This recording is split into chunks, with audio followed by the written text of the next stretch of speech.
this repeated conversation exhausting when there are actual issues, including issues related to, I think you brought up child sexual abuse. There are real issues that exist that we're not talking about in the committee right now. You know, for you to find it exhaustive for us to continue to deal with non-issues, as you said, and that there's real issues that exist, I think anytime the government threatens to take away your child, it's a real issue. Whatever the basis is, it's a real issue, because I've stood next to parents through custody disputes when they're fighting over whether or not a child gets to live with one parent or not. Williams, sorry to interrupt. Your mic is not on. I've stood with parents during custody disputes. The origin of the term parental alienation is not the direction of this bill, but that is a real term that's used in family law. I don't know if you practice family law or not, but I do.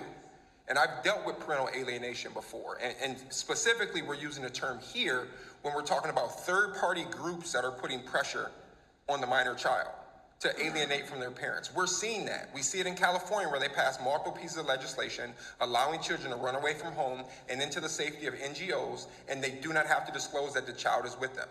We've seen it in multiple states under Democrat control, where you believe that third-party entities can go and solicit your child online, tell them they're transgender, give them resources, convince them to run away from home and into the arms of them, and then, like Sage, they end up in the arms of human traffickers. So if you truly had an honest intent to talk about sexual abuse, you should be talking about Sage's case.